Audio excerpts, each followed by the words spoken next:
On this episode of Old Joe's Reminiscence, when aliens come to Earth to kidnap people, the government gets involved with a plan to fight back.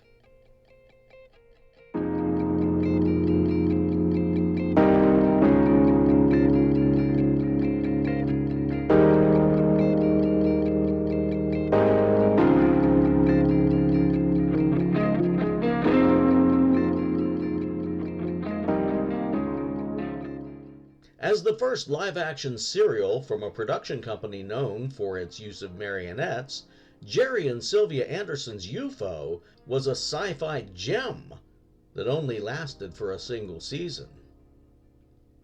In 1969, Gerry Anderson was approached with the idea of producing a live-action television series. He teamed up with his wife Sylvia and television producer Reg Hill to create a sci-fi series based on unidentified flying objects. UFO sightings were a fairly common occurrence at the time.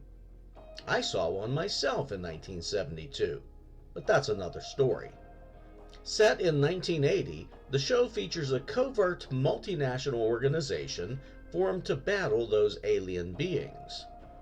The aliens were visiting Earth to harvest human organs for transplant, to extend life in a dying population. Now that idea came from reports of the success of Christian Bernard's pioneering transplant operations. The agency they created is S.H.A.D.O.W, which is an acronym for Supreme Headquarters Alien Defense Organization. S.H.A.D.O.W's main command base is located beneath a motion picture studio in England. Filming began in April of 1969 at a real film studio, MGM British Studios at Borehamwood. 17 episodes were shot there.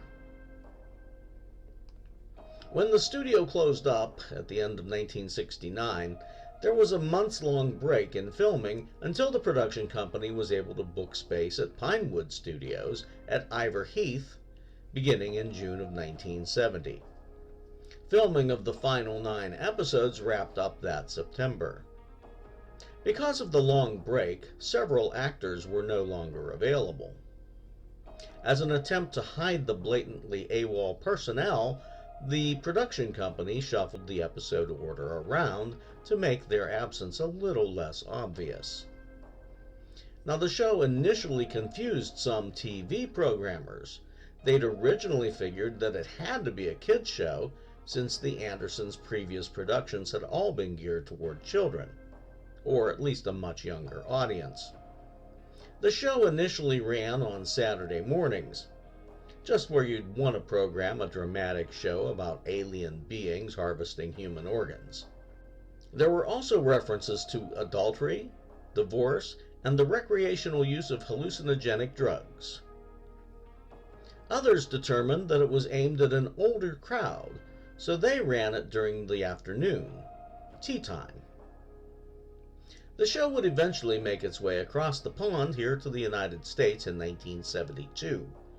I believe it aired on Saturdays at 7 p.m. on KDKA-TV in Pittsburgh. But don't hold me to that. Did you watch UFO in the 1970s? If so, what did you think of it? Let me know in the comments. If you haven't seen it, I'm going to suggest that you take a look. I thoroughly enjoyed it. You may occasionally hear me mimic a British accent or pronunciation. I'm not mocking them. It's just a familiarity from watching. Also, my paternal grandparents were from Cockermouth, England, and Calder, Scotland, so I was exposed to their accents as a child. In addition, I regularly listened to the BBC World Service on shortwave back in the 1970s, and for several years I worked with a guy from the North Yorkshire town of Middlesbrough. If a show I'm watching refers to a character as Commander, for example, I'm more likely to say it that way too, but I typically use the American Commander. I might even switch back and forth unknowingly. So be aware, there will be spoilers as I uncover the secrets of the S.H.A.D.O.W organization in my discussion of the UFO episode, Identified.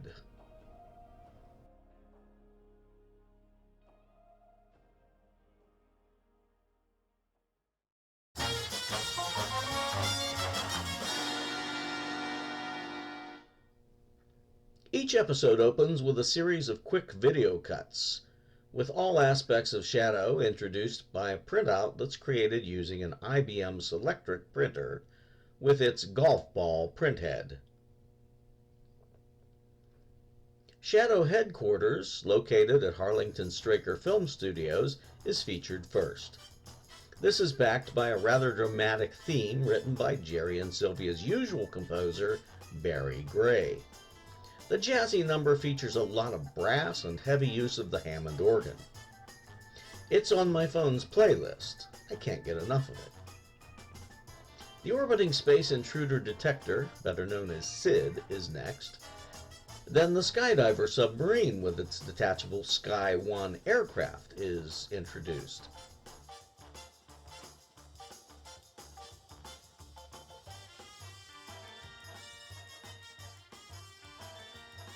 We see the mobile units being deployed in action. And then there's the moon base.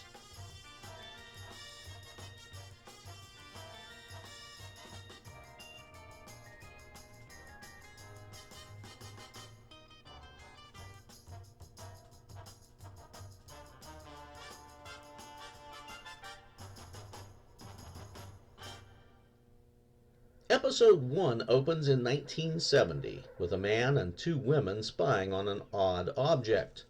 Its sound effect reminds me of the warbling sound they used to denote a Martian cylinder on Orson Welles' War of the Worlds broadcast back in 1938. I wonder if that was intentional. Peter Gordino plays Peter Carlin, the man who's filming it. Peter Gordino was born on the 20th of June 1939 in Rangoon, Burma. As a child, he started dancing in cabarets in Calcutta. He went on to perform on the QE2, at a club in Monaco, and at the Riviera in Las Vegas. On television, he began appearing whenever a production called for a dancer. That led to Peter becoming a choreographer. His most recognizable dramatic role was as Captain Peter Carlin on 6 episodes of the science fiction series UFO. He toured the Soviet Union in the 1980s. Peter Gordino continued to work as a choreographer for the BBC until his death in 2008. In her final screen appearance, actress Edwina Carroll plays the uncredited role of Peter's sister, Layla Carlin. She tells her brother that she wants to get out of there. Peter tells her to take Jean back to the car. The non-speaking role of Jean is a bit of a mystery.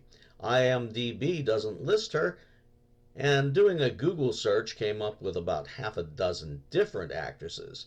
Some of those suggested weren't even born yet in 1969. Oddly, the alien beings are using what sounds to be a machine gun, instead of a variant of a laser weapon. This scene was originally much bloodier. It had to be edited for television. But any way you look at it, Jean is dead. Peter and his sister make a run for it. We watch from the gun sight's point of view. It fires and misses. Peter tells Layla to run. He draws the alien's fire, hoping that through his sacrifice his sister will get away. But he's hit. She turns and screams. We cut to a Hadley Page jet stream with 2 military officers on board. A Rolls-Royce Silver Shadow and 2 motorcycle escorts are standing by as it lands. The first one off the plane is General Henderson, played by Grant Taylor.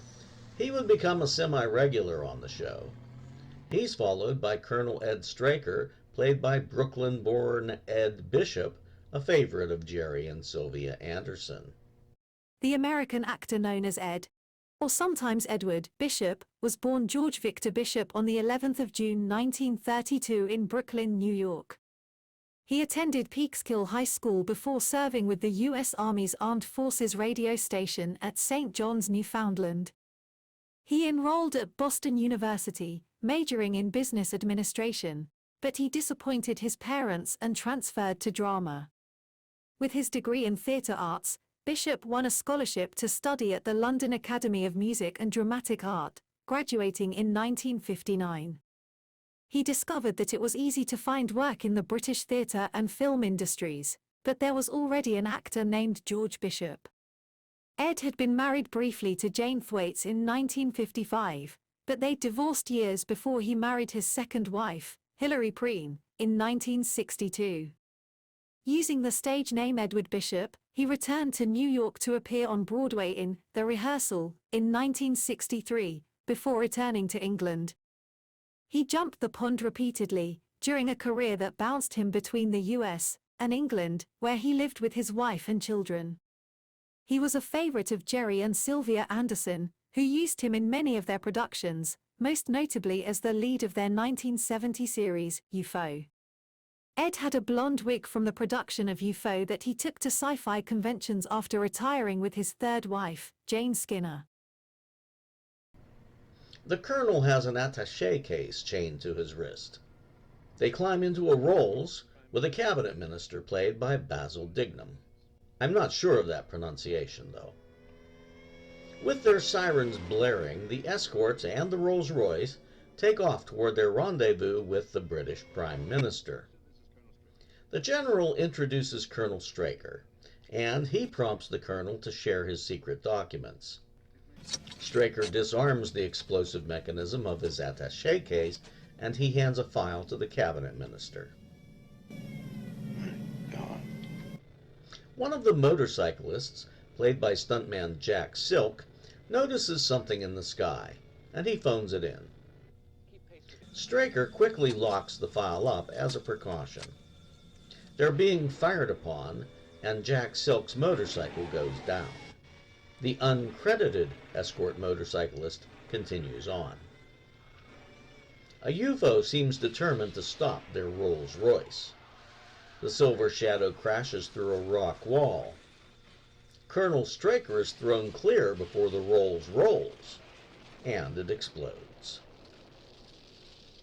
Speaking of explosions, how is it that the contents of the colonel's attaché case are scattered, but its self-destruct mechanism failed to detonate? It looks like the colonel's going to be adding a purple heart to that collection of ribbons on his chest.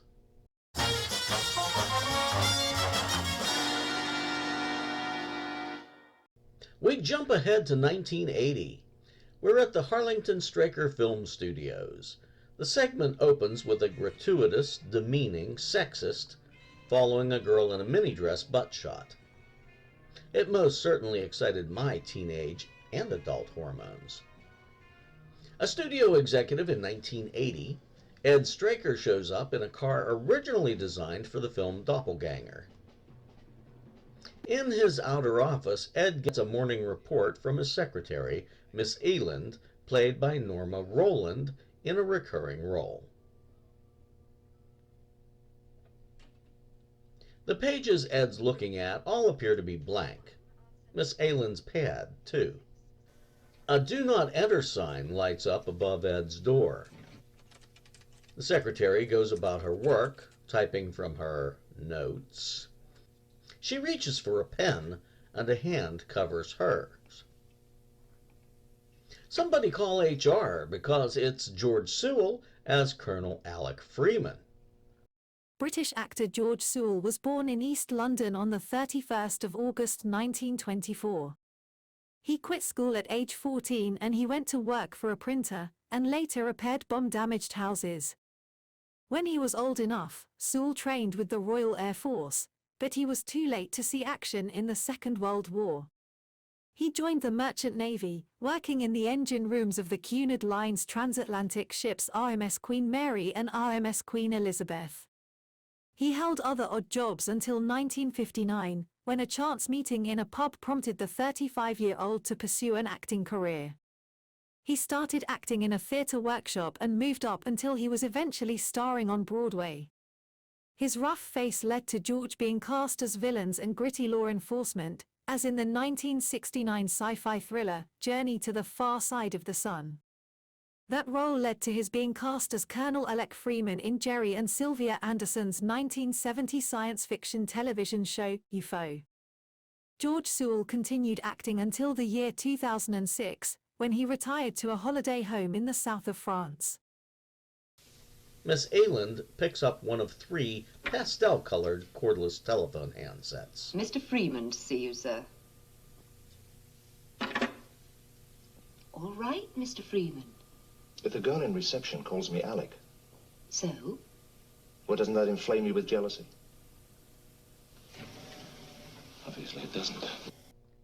His scene with Penny Spencer as the referenced receptionist was cut. Alec enters the office, opens a cigarette box, and recites some Shakespeare. It's Romeo and Juliet for voice identification. Behind the desk, Alec presses a button to lower the office into a secret underground command center. S.H.A.D.O.W.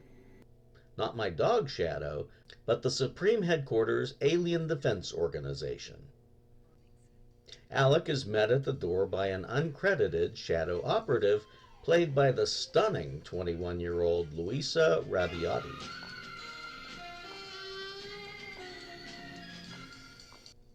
Alec flirts with her as she escorts him to the control room. He creeps me out. Inside the control room, I'm trying to determine if the dark-haired woman at the console is the same woman from that butt shot earlier. I'm almost certain she is. She's Lieutenant Ishia Johnson, played by 20-year-old Ishia Brow. She went on to appear in 20 episodes of UFO. Alex knocks on the glass to get her attention, and she waves. He eventually makes it to Straker's real office, where they discuss a setback. UFOs have destroyed Westbrook Electronics, one of their secret locations. Let's put Westbrook Electronics down to other mishaps. You mean a UFO? Well, there's no proof. So bang goes the Utronic project. But Straker informs him that Utronic equipment wasn't in the building. So what's the setback then? I don't know. Straker puts Alec in charge of getting the Utronic equipment safely from LA to England. We cut to a shot of an aircraft that looks almost identical to the Concorde supersonic jet that went into service while this episode was being filmed. Straker is monitoring Freeman's progress. Roger, Seagull X-ray. Call Moonbase, will you? Yes, sir. They cut to a shot of the moon and they zoom in before showing the miniatures. They must have looked a lot more convincing on a standard definition television back in the 1970s. It's hard to express how I felt the first time I saw this episode in color, about 20 years ago. I'd only seen it in black and white before that. I always realized that there was something odd about the women's hair, but I never would have guessed the color purple. I seem to recall believing that they were aliens, possibly from the moon. I'd seen way too much Star Trek at the time. Lieutenant Gay Ellis takes the call from Commander Straker. Lieutenant Ellis is played by Gabrielle Drake. Gabrielle Drake was born on the 30th of March 1944 in Lahore, British India, now known as Pakistan. Gabrielle spent the first years of her life traveling in Burma, India, and the Orient. As an 8-year-old, she appeared in children's plays aboard ship as the family was returning to England. She attended Wickham Abbey School for Girls and the Royal Academy for Dramatic Arts. She spent years performing on stage in Liverpool, Manchester, and at Bristol's Old Vic. Her first television role came in 1963, and she appeared in 10 episodes of UFO in 1970. When the production of the sci-fi serial moved to Pinewood Studios, Miss Drake was committed to making a film. She's known for appearing in sex comedies, such as the 1970 film, There's a Girl in My Soup. British television audiences will recognize her as Jill Hammond from her 38 episodes of The Brothers. She's lived in Wenlock Abbey since 1983. Lieutenant Ellis tells Lieutenant Joan Harrington to announce a yellow alert for 10:45. I thought it was odd that one lieutenant, or lieutenant as they say, was giving orders to another. I've never been in the military. Are there different levels of lieutenant? Lieutenant Harrington is played by Antonia Ellis in her very first screen appearance. Both of those actresses are around 25 years old. Lieutenant Ellis takes a break. We get a shot of a woman in a dressing room. She's Joanna, played by Shakira Baksh. And from its sound, I'm betting that her voice was dubbed over. Shakira was Miss Guyana and a runner-up for Miss World in 1967. She's been married to actor Michael Caine since 1973.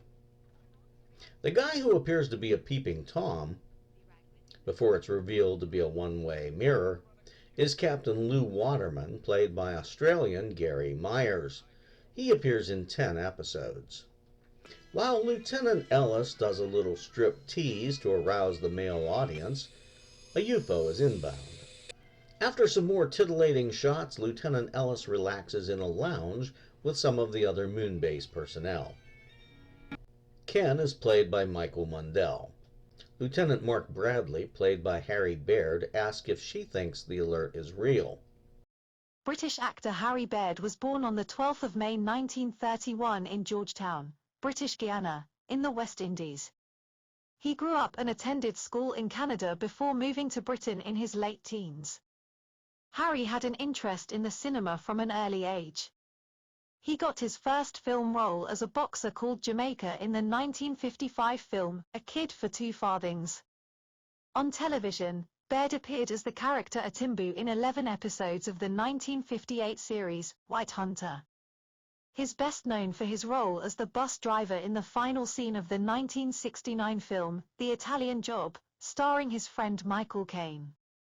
Considered for a greater presence in the UFO sci-fi series, producers felt Harry wasn't quite ready.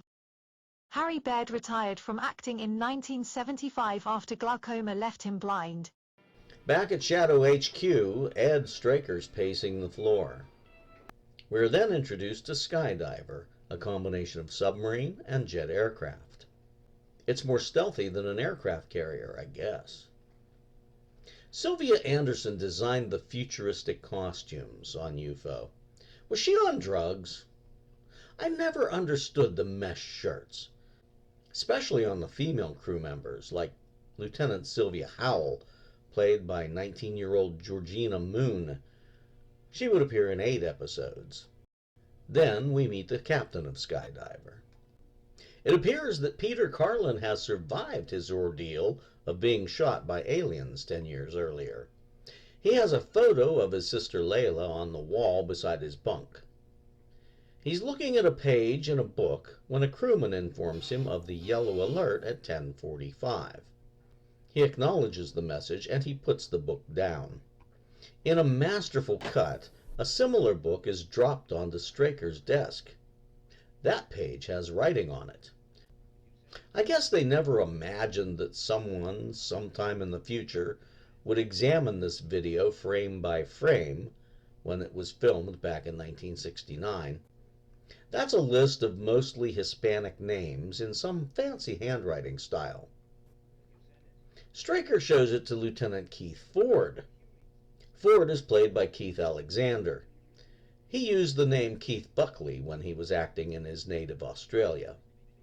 He changed his last name to Alexander after moving to England in 1965. Ford is being hauled on the carpet for supposedly transmitting a refueling schedule using the wrong code. Is he a spy? Well, I doubt it, because he appears in 15 episodes. We get a lecture about security from Straker. Don't ever tell me that security's difficult. Sometimes it gets pretty close to home. It's yellow alert time. At Moonbase, another lieutenant, Nina Barry, played by Dolores Mantez, presses a button to indicate the yellow alert. Miss Mantez was a few years older than the other actresses who played the moon-base purple-haired lieutenants. The S.H.A.D.O.W supersonic transport takes off. Lieutenant Ellis calls S.H.A.D., their space intruder detector, to make sure that the satellite's early warning system is online. Actor Mel Oxley provided the uncredited voice of S.H.A.D. in 25 episodes of UFO.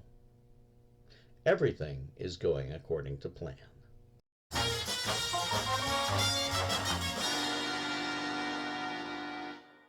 When we rejoin the action, Skydiver is skimming the ocean bottom. Lieutenant Gordon Maxwell, played by Jeremy Wilkin, announces that the hydroplane check is complete. Aboard the S.H.A.D.O.W SST, Alec turns the controls over to his co-pilot, Lieutenant Bill Johnson, who was played by Shane Rimmer. He probably noticed a hot number getting on when boarding, and he's going back to flirt. Alec greets Kurt Mahler, played by Paul Gillard. Alec congratulates Mahler. I'd like to congratulate you and your team, Herr Mahler. This looks like the breakthrough we've been waiting for. Not my team, Colonel. May I introduce our chief designer, Virginia Lake? What a reveal! Colonel Virginia Lake is played by Wanda Ventham. English actress Wanda Ventham was born on the 5th of August 1935 in Brighton, East Sussex, England. The aspiring artist attended art school for a year. She spent school holidays working as a scenic painter at a local theatre. That exposure to the theatre inspired Wanda to leave art school and pursue a career as an actor. She attended the Central School of Speech and Drama, graduating in 1956. The 21-year-old's first film role was an uncredited part in My Teenage Daughter, also in 1956. She appeared in the role of Shirley in 24 episodes of an early 60s TV series, The Rag Trade. One of her most memorable roles was as Colonel Virginia Lake on the sci-fi series UFO in 1970. She gave birth to a son, actor Benedict Cumberbatch, on the 19th of July 1976. She appeared as Rosie on 12 episodes of Next of Kin in the 1990s. She made several guest appearances as Sherlock Holmes' mum on her son Benedict's series, Sherlock. Wanda Ventham seems to have retired from acting, as her last screen credit was 5 years ago. I'm not particularly impressed by Wanda Ventham in this shot. I don't know if it's her makeup or what, but to me, she's just not very attractive here. She struck me as looking more like a guy in drag than an attractive woman. I also think she looks older than her 34 years in this shot. But that doesn't stop Alec. For the first time in my career, I wish I was flying subsonic aircraft. Meanwhile, are we just going to ignore the man playing cards with Herr Mahler? Just in case anyone's interested, I'm Phil Wade. Oh, how are you? Phil Wade is played by Gary Files, another Aussie. Alec moves in for the kill. She offers to show him her equipment. Oh, please. But he says he's already familiar with the Utronic system. He offers to tell her all about it over dinner later. Don't you think you better get back to your little seat up front? I suppose so. I'll be seeing you. Alec eventually returns to his pilot's seat. Ed Straker's on edge, expecting an attack. Gay Ellis, on the other hand, takes this pause to touch up her makeup. Then S.H.A.D. announces a red alert. Red alert. They get speed and coordinates for the UFO. It's traveling at Sol 8, or 8 times the speed of light. They announce interceptor launch, and 3 pilots jump down their angled slides. That's how they get to the interceptor spacecraft. S.H.A.D.O.W HQ announces a maximum security alert. The UFO is coming in hot, straight, and steady, holding at Sol 8. That's roughly 1.5 million miles per second. The interceptors are moving in to intercept, I guess. They prepare to fire. Range 8 million miles closing. That leads to a major sci-fi gripe of mine. Missile firing 5.4 seconds. TV characters like Star Trek's Mr. Spock, for example, giving their countdowns in decimals makes no sense whatsoever. Lieutenant Bradley took almost 3 seconds to say 5.4. Why didn't he just say 5 seconds? Nobody's going to notice 4/10 of a second. Or lead into it early and say 5 seconds, mark. Stop the insanity. But I digress. The 3 interceptors fire their missiles and they drift off, spent. Is that supposed to represent something sexual, I wonder? All 3 missiles detonate, but the UFO gets away anyway. They almost always do. Well, don't just sit there. Warn skydiver. Alec goes back to give his 3 passengers the bad news. To give them a better chance of evading the UFO, he's going to reduce speed and drop to hide in the cloud cover. I'd fasten your seatbelts if I were you. Look, don't worry. It'll be okay.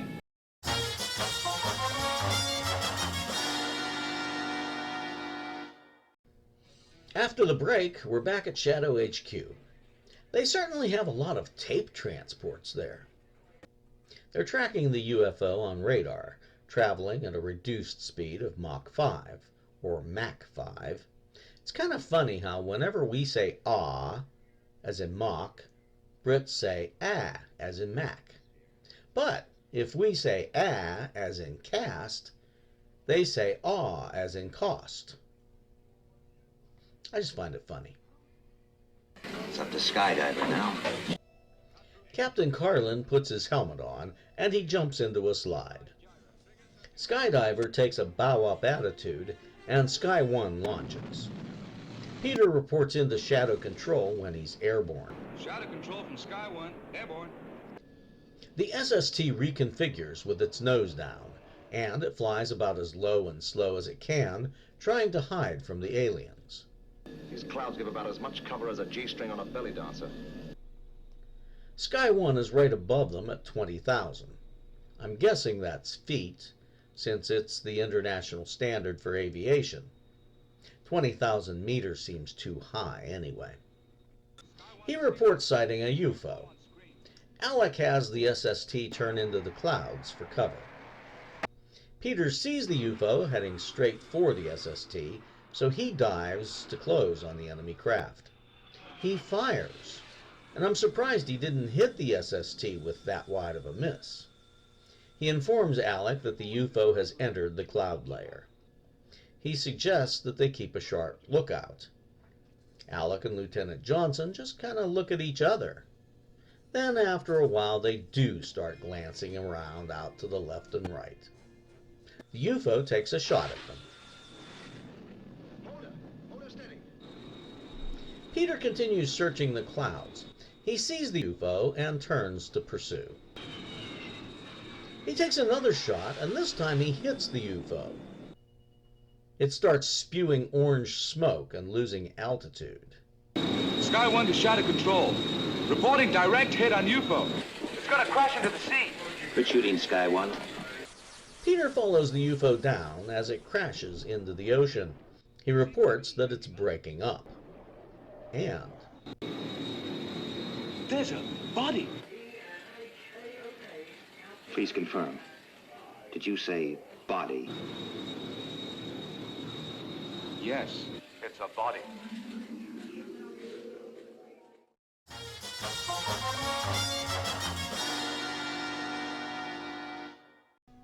we're with Ed Straker in his office back at S.H.A.D.O. Alec comes in with news that the Utronic system will be installed and operational within a week. Straker offers Alec a drink, and Alec takes him up on the offer. He grabs a glass. How neat! Straker's got a push-button booze dispenser right there in his office. And it looks to hold between 8 and 10 different varieties, including bourbon for me and Alec's choice, whiskey. Ed never touches the stuff. We get some backstory about Ed's alien investigation career before the alien is brought in by ambulance. They send Peter to debrief while Ed and Alec join the doctor and their special patient. Dr. Harris, played by Scottish-born Matthew Robertson, says that the alien is alive but critical. His voice may have been dubbed, I'm not certain. He excuses himself and he walks away. Another doctor comes over. He's Dr. Schroeder, played by Maxwell Shaw. He explains that the alien was using a liquid breathing apparatus. They removed its helmet, but there's still liquid in the alien's lungs. Alec remarks that Earth has been experimenting with liquid environments for space travel. Yes, well, apparently they've done it. There's nothing they can do but wait. Oh, that shot of removing the cover from the alien's eye has always bothered me. I can't even put drops in my eyes. Eventually, a nurse comes out to get Commander Straker. She's played by Scottish-born Annette Kerr. Dr. Schroeder fills Ed in on the alien's condition. He's alive, humanoid, and similar to us. His gray-tinted skin may be a byproduct of the liquid he's been in.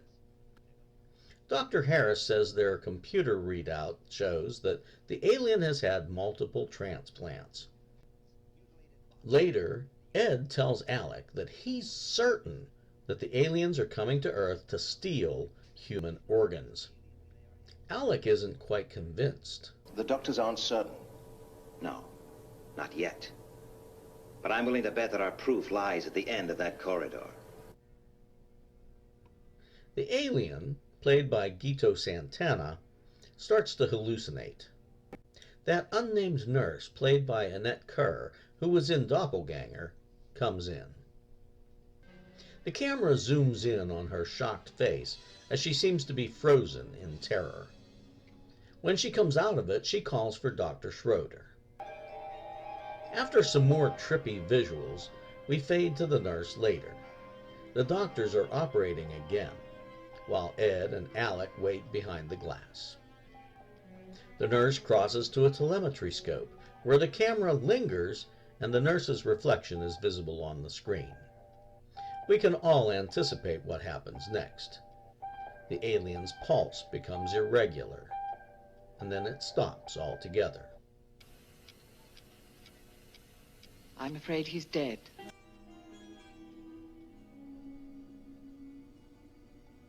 Shouldn't the doctor be the one to pronounce the patient dead?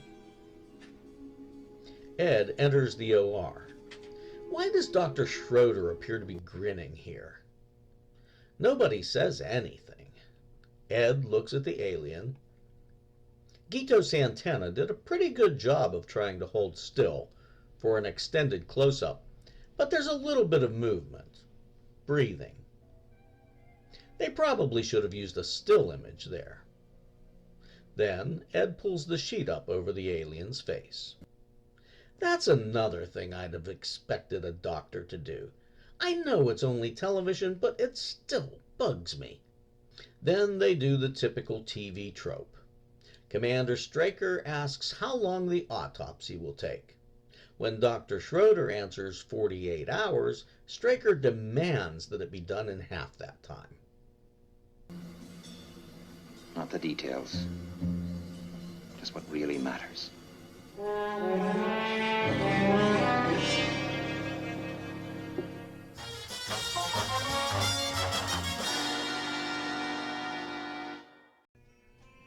We're back for the final act. The doctors present their findings to Ed and Alec. The rapid aging isn't documented in the report. We're not sure why it happened, but it's certainly connected with the reaction of Earth's atmosphere on the body. Ed starts lecturing, giving theories that would be more appropriate for an international panel, not just a couple of surgeons. He says they need to know 3 things. 1.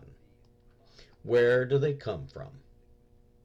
He references the liquid in the aliens' lungs, and he theorizes that the journey took several months, at many times the speed of light. Let's compute that. The nearest star to our own is Proxima Centauri, about 4.25 light-years distant.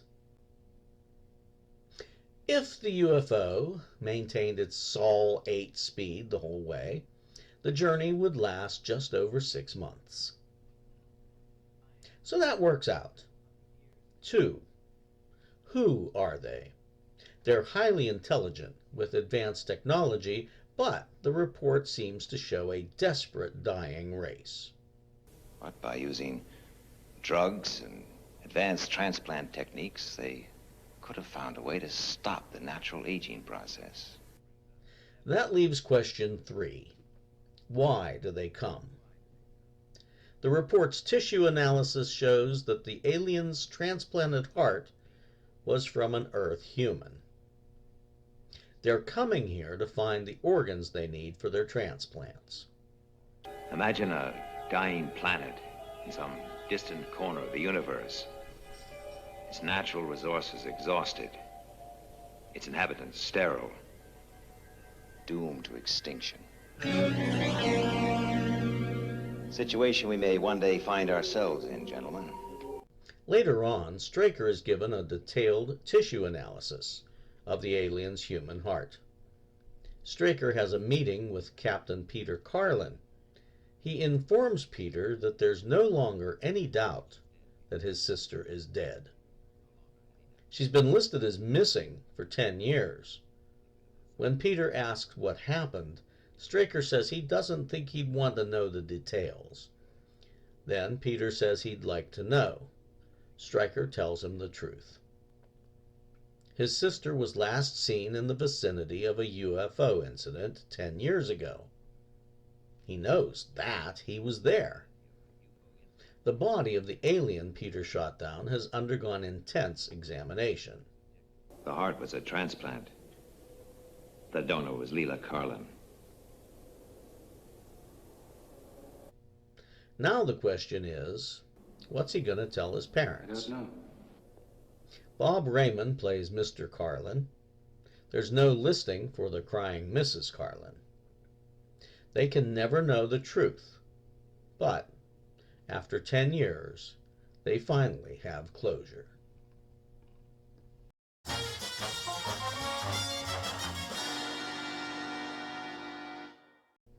I thought about this show recently when the U.S. government released some drone footage of a Hellfire missile bouncing off a flying orb.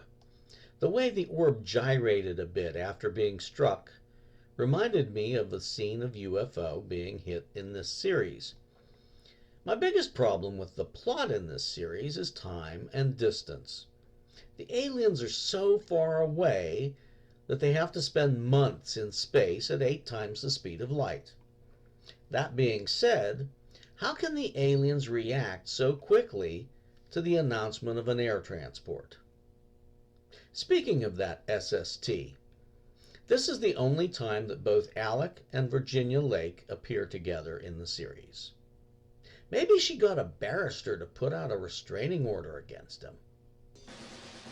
I was going to mention this during the opening scenes, when the aliens used the machine gun to mow down the humans, but I didn't want to spoil the plot for anyone who hadn't yet seen the episode. Wouldn't bullets destroy the very organs that the aliens were trying to harvest from the humans? And who else besides me thought Peter's wound would have been fatal? There were 2 notable deleted scenes. One was a scene where Peter Carlin, who wasn't dead, discussed his sister's disappearance with Lieutenant Gordon Maxwell. In the second, Penny Spencer is credited as Janice, even though her scene with Alec Freeman was cut. They left the credit in because she still does appear in the background. There was a cute nurse in the OR who wasn't even mentioned. I couldn't find her name listed anywhere. Initially, the moon base commander had been a man named Francisco Desica, played by Franco de Rosa. De Rosa was fired after 3 days of filming. It caused a considerable delay as all of his scenes had to be reshot featuring Lieutenant Ellis. I had already mentioned certain characters' voices sounding like they were dubbed. One I apparently missed was Interceptor pilot Lou Waterman being dubbed by Jeremy Wilkin. For anyone who was wondering, and I know I was, according to the ribbons on Colonel Ed Straker's tunic, he's been awarded the Silver Star, Legion of Merit, Distinguished Flying Cross, Bronze Star, Air Medal, Joint Service Commendation Medal, Air Force Commendation Medal. I hadn't noticed his Purple Heart as it was worn lower than what's prescribed. It should have been displayed between the Bronze Star and the Air Medal. But continuing, he has the Air Force Outstanding Unit Award, Air Force Good Conduct Medal, National Defense Service Medal, United States Korean War Service Medal, Air Force Longevity Service Medal with Bronze Oak Leaf, and the United Nations Korean War Service Medal. His stuntman was wearing an Army uniform in error. That's Ed Bishop's real hair in the pilot episode, but after a while he noticed that constantly dyeing it blonde was damaging his scalp, so at some point they switched to using a wig. Years later, he would take that wig along when he appeared at sci-fi shows and conventions. And that's all I've got on UFO. Do let me know your thoughts about this show in the comment section. Also, remember to like, subscribe, and activate the notification bell so you'll know exactly when I post my next episode. Not sure what it's going to be yet.